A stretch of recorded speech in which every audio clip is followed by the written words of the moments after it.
I have the honor of hosting a weekly conversation with the Association for Global New Thought. I serve on the Association for Global New Thought because of what we do in our movement.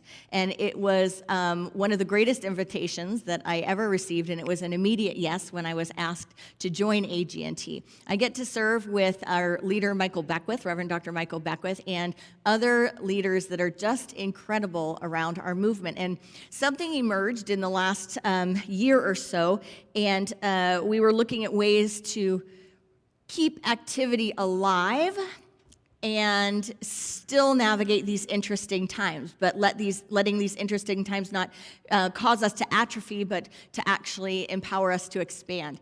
And so I brought up with the Leadership Council that I think that we should go live once a week, and we should have a conscious conversation. AG&T really looks at how do we put our principles into action, especially with the world around us. We do a lot of inner work, a lot of work on how do I improve my own being, and the cutting edge for New Thought is how do I improve the world? How do I take what I have learned about the practice and the principles, about spirit, about everyone being born blessed, about what I know about the power of New Thought, the power of unity, and how do I then create the world around me and according to that vision, and how do I support?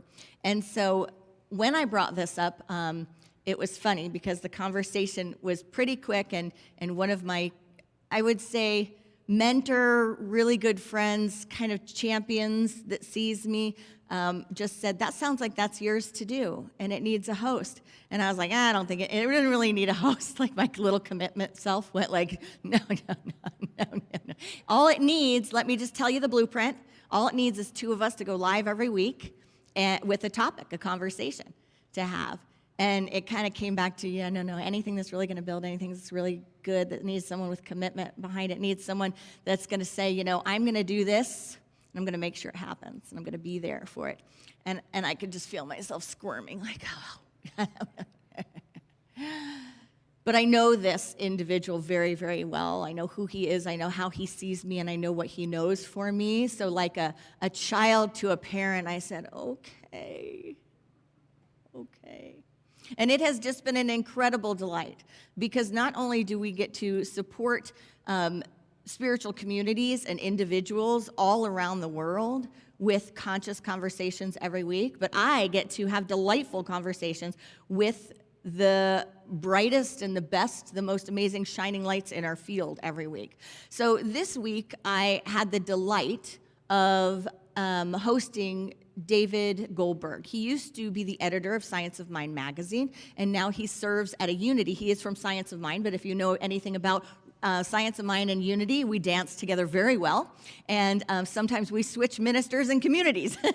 So he now serves at the Unity on the Avenue in Denver, Colorado, which is one of my old stomping grounds. And so I hosted him for the conversation, and he started talking about what his spiritual community is working on right now. And he brought up the 4 agreements. Give a little shout out if you've ever studied the 4 agreements, right? Don Miguel Ruiz's work. And sometimes when I get into that work, I just think, that.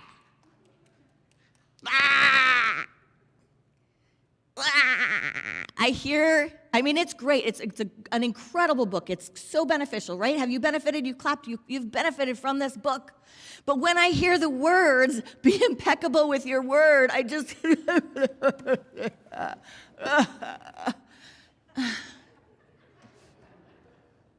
How can I be impeccable with my word? How can I not take anything personally? Like, that is not fun, and is it even possible? It just feels exhausting. It makes me feel like I'm under a 100-pound metal bench trying to weight lift, right? I'm not going to do that right now. But it feels impossible. It feels insurmountable. It feels like, well, if I want to just think about and talk about how inadequate I am for another month, let's have that conversation. Do your best. That's another one. Do you feel tired if I just say, like, all the time, everyone, just do your best? Does anyone feel tired already? So he says that's the topic of our conversation today, and I gave him my Erin McCabeism from behind the scenes, of like, let me tell you how that makes me feel. And he was like, oh, good, bring it on, And when we were having the discussion, because the 4 agreements is about codes of conduct, how to live life, to live a freer life, a more peaceful life, a happier life, right? And if you can master these 4 agreements, then you can just have more spaciousness in your life. And so he started the conversation with, it was all about impeccable with your word. And so I gave my little, slight comedian routine about how I feel about that. And he said, we've been looking into not only be impeccable with your word. So it's like, if you say something, you're going to do it, right? That was my anxiety about saying yes to AG&T Speaks. Because if I say it, I need to make sure it happens. Not I get to count on all of us to make sure that, which you do have to do that too, but like it comes back to me because I said I would be accountable for it, right? And so that idea of be impeccable with your word and how often we use our words and we say we're going to do something, but it's just light and fluffy. It's just, right?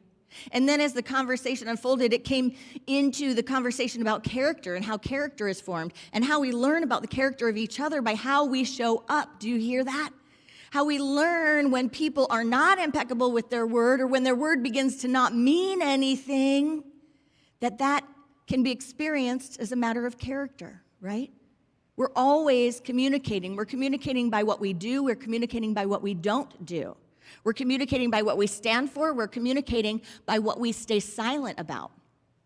And he flowered off another leaf that is in the context of the book, but it's not necessarily, always right at the top. But he said, be impeccable with your word and also be impeccable with your words.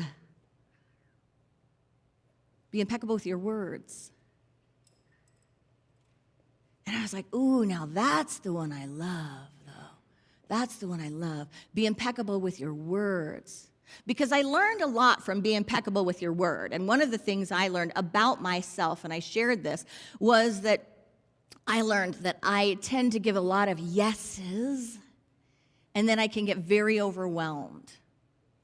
I tend to give a lot of yeses, and then I have to go back and go, I think I might not be able to, and back out.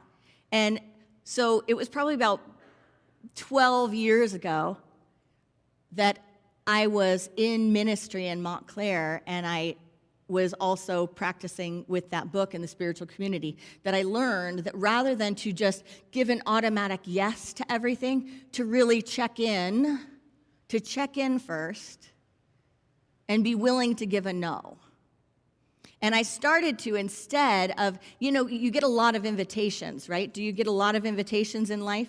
You get emotional invitations, you get spiritual invitations, you get mental invitations, you get physical invitations. But you get a lot of invitations. Every text is an invitation. Do you know that some people, I'm not calling out a whole generation, but you might find yourself in here. Some people think that if you get a phone call or a text, you have to answer it right then. Anyone?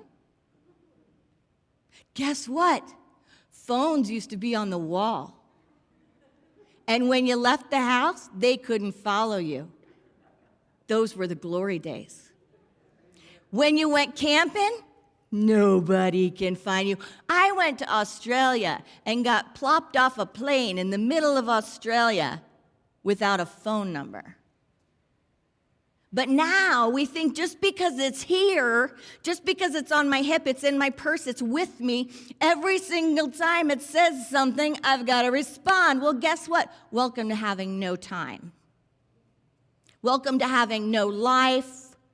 Welcome to abdicating your ability to create your life to a ding or a ring. Or as one of my friends has, like a beep, beep, beep. I said, your ringtone is thoroughly depressing. Mine is, when I have to have the ringer on, you know what mine is? It's the Gregorian chants. So every time it rings, and it goes into this big chant, because I was figuring, if I'm going to be bothered by a ding or a ring, I'm going to get something from it. I'm going to get a little mini meditation. while we go. But we don't always think about that, right? We don't always give our no's. And as Brene Brown talks about, she says, clarity is kindness. Clarity is kindness. We don't always think about that. We think that's like it's mean or it's not right or I'm not showing up for people or I'm not filling what people, want me to fulfill and how they want me to be. And so let me say it in such a smooshy, gushy way that no one actually knows what I just said. But they all feel pretty good. And the result that we need to get may or may not come, but I can just hide behind I tried. But clarity is kindness. Our words matter. There is power in our no. So do you give yourself permission to look at the integrity of our words, to be impeccable with our words? Because I like that one. And as I was having this conversation, immediately when he said, try it on this way, be impeccable with your words, not just your word like, okay, I said we were meeting at 2 o'clock. It is 2:04. I am now a sinner, right? That's how I feel a little bit when I practice that book. I feel like it doesn't give space for people that are spacious, for people that have embraced their human condition and that try but also take accountability and say, hey, I hope you can love me even though this stuff, because it's not my best, it's not impeccable, it's not that I never, ever, ever take anything personally. I want to tell you all about the times that I take it personally and what you can expect so that you can love me anyway, so that you can give me a little space and a little grace while I grow, with the intention of fulfilling the 4 agreements, yes, but without joining me in the pattern of diminishing myself because I'm imperfect, right? So when he said, be impeccable with your words, I said, you know what, that has been in my field this week and is already in my mind for our Sunday conversation. Because we're talking about embodying love here, we're talking about growth, we're talking about these spiritual principles and these spiritual practices. And I was driving this week and I told my phone to text someone. Anyone else do this from time to time? You talk to text. And I had a couple funny experiences. One was inappropriate, and I couldn't share what my little personal comedian said and almost texted in a work text. I can't share that one, but I'll leave it to your imagination. But in this one, I was talking to text, and it came up with something entirely irrelevant. So not only can my phone not spell the name of the person I'm texting correctly, do you know this? Like if you have an AN, it says ANNE instead of ANN, even though there's no one in your contact list with an E on the end, right? It'll take the weirdest names and misspell them. If there's a Brian and it's an I and a Y, it never gets it right. So it already can't do that, but not only that, you're talking to it and it comes up with something totally unrelated, yes? Totally unrelated to what I just said. And you're driving, I'm driving, so I'm not gonna do much about it except say cancel, don't send as quickly as I can. But it came up with this line, and I won't share the exact line, but it came up with this line about someone's death. And it says, this person died. This person has not died. They're very much alive. And my response was, it was just this shock to hear my phone comedian read it back to me. And I just said, I can't handle that. Repulsive. Stop, I can't handle that. And it was just this moment, and then I sat back and was like, okay, delete that text, and that was weird. And then the words that I spoke out loud in the car had space in the car. And I heard it again, I can't handle that. And I was like, where have I heard that before? And then I realized, that's what my little one says when you say, we're gonna turn off the show now, and it's time to go to bed, or it's time to have dinner, or can you whatever it is, right? Fill in the blank, and there's a little resistance. She says, I can't handle that. And I thought, what an interesting thing to say. It doesn't always even make sense in the context that she's using it, but she says, I can't handle that. I'm like, you're 3. How do you get the concept that you can't handle it? And here I am driving in the car and go, she gets it from me. She's 3 and she gets it from me. And I think to myself, what a little gem I received today. What a little gem. Because not only do we not want our garbage for ourselves, but we certainly don't want to pass it on, right?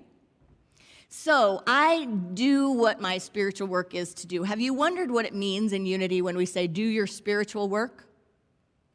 Do your spiritual work. It means not just, it does include, but it doesn't mean just doing your meditation, doing your prayer, showing up for community and spiritual conversations, reading books, doing your spiritual development, whether it's yoga or exercise or whatever it is, doing that. But it also means doing inventory. It means taking into account what you observe and starting to learn about yourself. Starting to learn about your patterns, your emotions, your mind, and to be accountable and responsible for that. So that you know what's in there, and you get to decide if you want to be impeccable with those words. You get to decide whether they're relevant. Now, in Unity and in New Thought, you can often hear these words, cancel, cancel, or there can often be some sort of like a almost superstitious idea around something. Like if I say something, oh no, it's going to happen. Like a little Lulu bird. You know what I'm saying? Like it's a little bit too much. Like just because they said I'm tired doesn't mean all the energy is going to be drained out of me and I am going to have mono tomorrow. Right?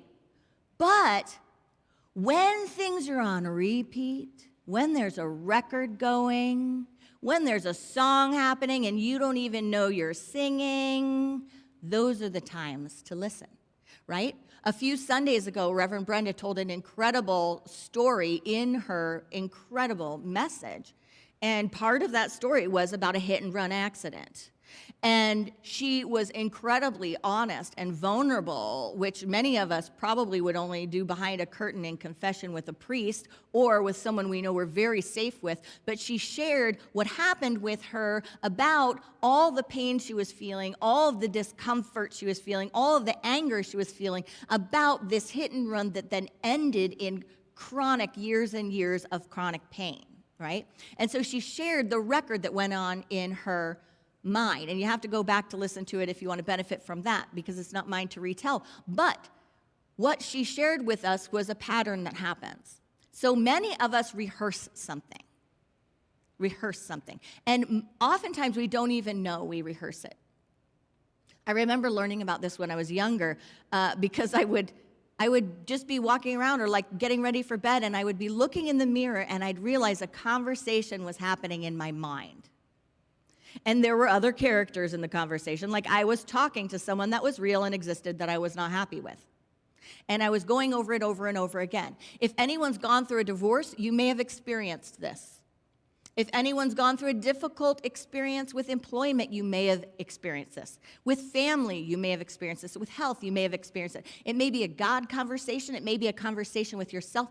But when we go over something over and over, it's important to listen, right?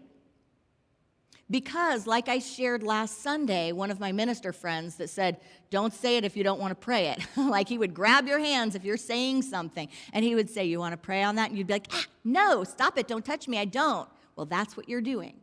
So the mind, right? The mind, we know so much about the mind, and it's a beautiful, incredible, creative thing. And it can also be very destructive if we're not wise with it, right?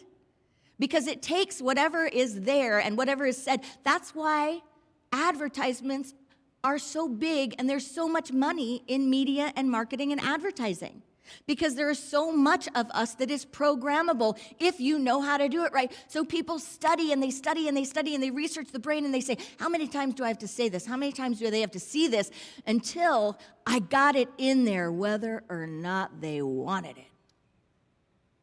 Whether or not they wanted to pull over and go through that drive-through, I got them with the smell, I got them with the jingle, I got them with the pictures, I got them with the colors, I got them with the ad. So part of our practice of being impeccable with our words is waking up to our own internal advertising. And saying, so sometimes it happens with a drama or a trauma, and that's when things are usually on repeat. That's when it's like, you might know, you might not know, but you just keep going back to it. There's the story, there's the story, there's the story. You're retelling it over and over and over and over and over. So you're passing it on. Passing it on to every cell, passing it on to every muscle, passing it on to every tissue, passing it on to every emotion, passing it on. And what happens when we do that is we start building a mound of belief. We start building a mound of belief, building a mound of evidence, and we start getting to a place where we have a different perspective, right? I'm here before that story is happening, before that trauma or drama, and I started retelling a story. But now I'm building evidence because that's what we do. We're little machines, and we build evidence, and you can build evidence for anything. And the simple example is the second you get a car you thought no one else had, forget it. You know, all of a sudden you can see everyone that has it, right? There it is again. There it is again. My neighbor has it. What? But you have a different perspective. You have a different viewpoint because you have listened to something, heard something, felt something, lived something so many times over and over and over, it becomes the lens with which you see. And now that's how things can come to you, right? You no longer can see things from ground level because you don't live there anymore. And the same thing happens when we get little thoughts, you know, whether or not they're big records that turn over and over, they can be little phrases that our minds hear. And what happens if my mind says, I can't handle that, I can't handle that, I can't handle that, and I don't even know that I'm saying it, so I don't do my spiritual work, then there is a framework, a vista, from which I look out upon my world, in which I develop my inner world, that shows me when that's true. There it is again. It's true, I can't handle it. There's another thing I can't handle. There's another one. So until we're willing to step down from that and look at it and go, oh, there's a little mountain I've been living on. Interesting. Let me just be with that. And that's doing the spiritual work. The spiritual work is just sitting down and going, I recognize that. I've heard that before. Let me just take a deep breath. Let me just step apart for a while. And I'm open to seeing, hearing, observing. Know thyself. Know thyself. And so we can ask ourselves the question, which I did when I had that flash, that little gem from my daughter. I said, where else does this show up in my life? How else does this show up in my life? Is there a story or a feeling in me that I can't handle that? And yeah, I found some things, right? I found some places where my go-to is this automatic, I can't handle that. I can't handle that. I can't handle them. I can't handle this. I can't handle it. And though the feeling might be true, right, the affirmation is not helping me. And I'm not going to necessarily come through it without speaking to it. And there's an opportunity there. So that every time I really lean in, I really get quiet and listen, or you don't even have to get quiet sometimes, right? It just smacks you in the face. You have something to say back to it. What would it be like if I can handle it? Is that even true that I can't handle it? Or is it true that I'm still standing and I've handled a lot, right? It might be that I don't want it, but can I handle it? I can handle that. And it may be that I need to dig deeper into the foundation of my spiritual practice to look at truth, because what affirmations are here for are to align us with truth. That's what prayer is to align us with truth. And the truth is that there is an inexhaustible resource available to each one of us in each and every moment, and we can draw from it. So I can handle it, and you can fill in the blank on whatever your statement is, whatever comes up, that we need to turn around and create a more robust response to and have a conversation with and go, actually, there is more than enough support for me. Actually, I've seen miracles unfold. Actually, I have a lot of people that love me. Actually, I'm not alone. Actually, I can handle this. I can handle what comes to me with love, with wisdom, with whatever it is, and turn it around. Because we listen to ourselves. We listen to ourselves. My little one has also been saying, I've got a lot of little one stories, but she's been doing this thing where she says, I think she's just, you know what? She is testing the power of her words. Exactly what we're talking about today. The impact of the words and the power of the words.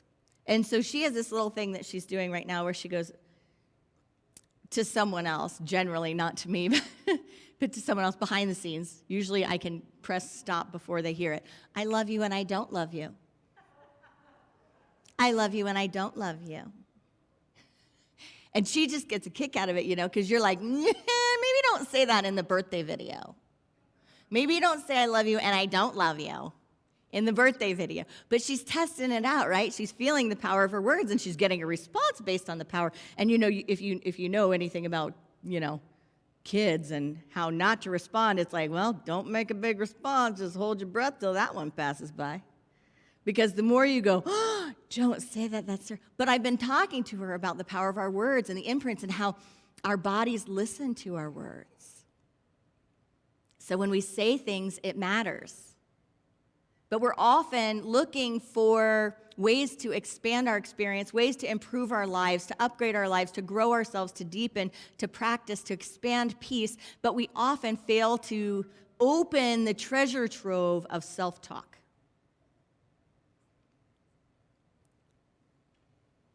If we could look at the baseline messages that we tell ourselves, and if we can look at the rehearsals that we do behind the scenes, there is so much space for growth and awakening.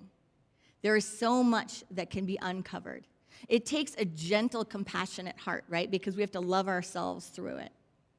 But we will find that there are other people there in those conversations. We will find that there are fears revealed, that there is victim consciousness revealed, that we can trace things back. We can say, oh, that's the same thing that happens when I use excuses or blame or projection.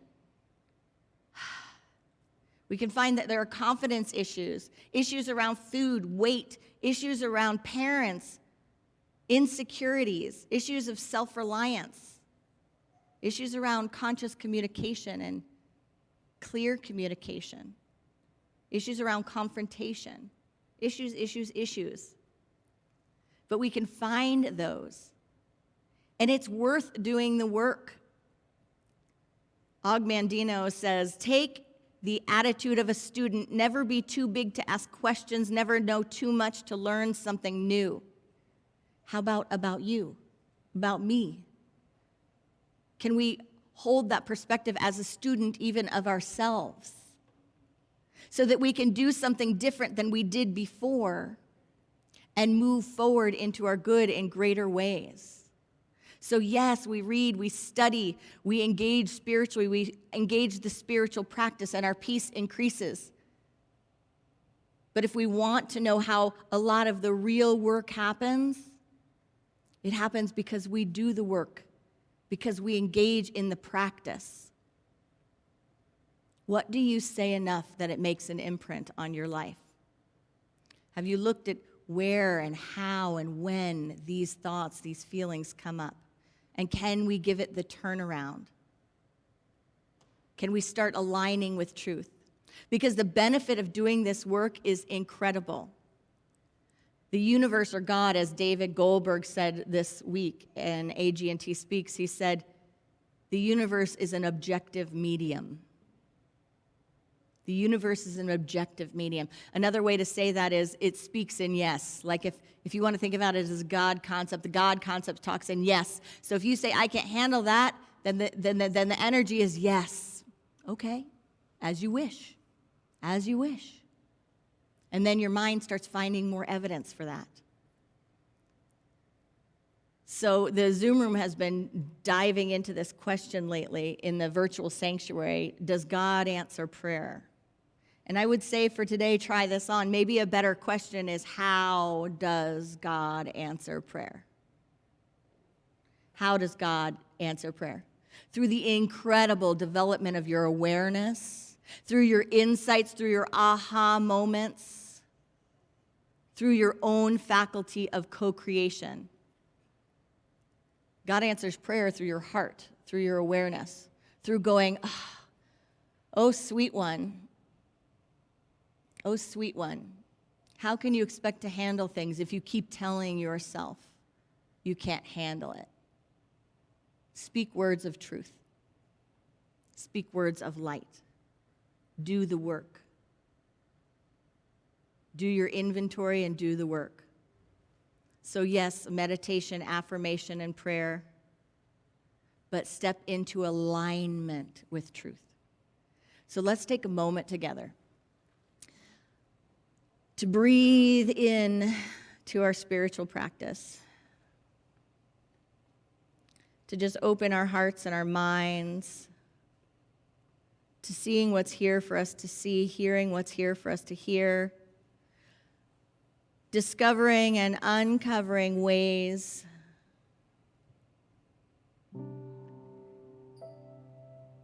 that we may transform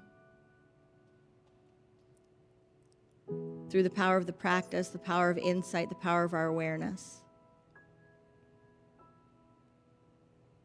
Let me be aware, sweet spirit, of what I might be doing to hold myself back.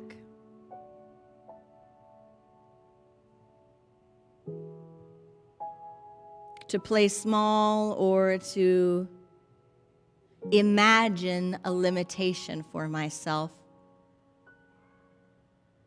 that is not there. Show me the fullness of life that is available to me. And let me dedicate this incredibly intelligently designed body-mind temple, full with emotions, full with recording capacity. And let me lift it up.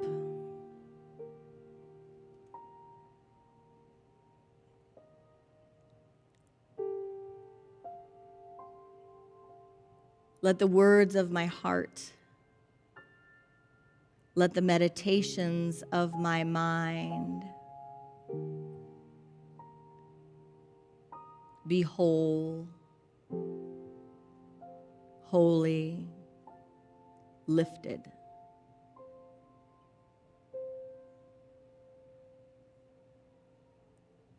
I release any attachment to limitations I have rehearsed, to words I have spoken,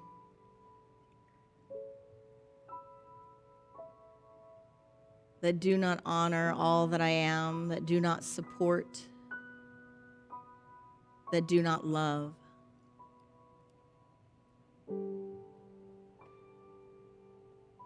I am ready now. I am willing and watching with gentle compassion. I go about this good work.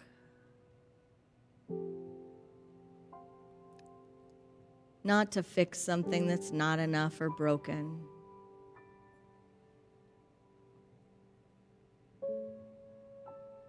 but to honor the light that is, to give freedom to the spirit, to consciously co-create.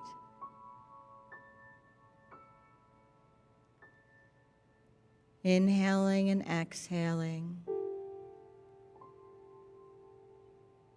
we enter a state of allowing, knowing that the first step is simply being willing and being aware.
Inhaling and exhaling.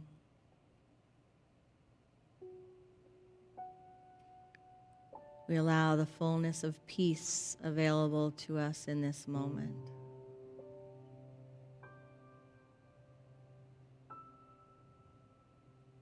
To fill us, mind,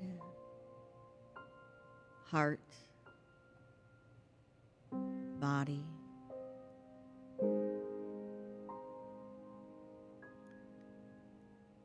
Letting go of any idea that life is hard or the work is hard. And opening up to the knowing that we are so divinely supported, that we are so wondrously made.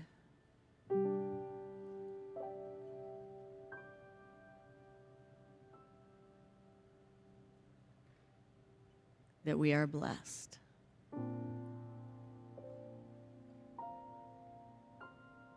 And so it is.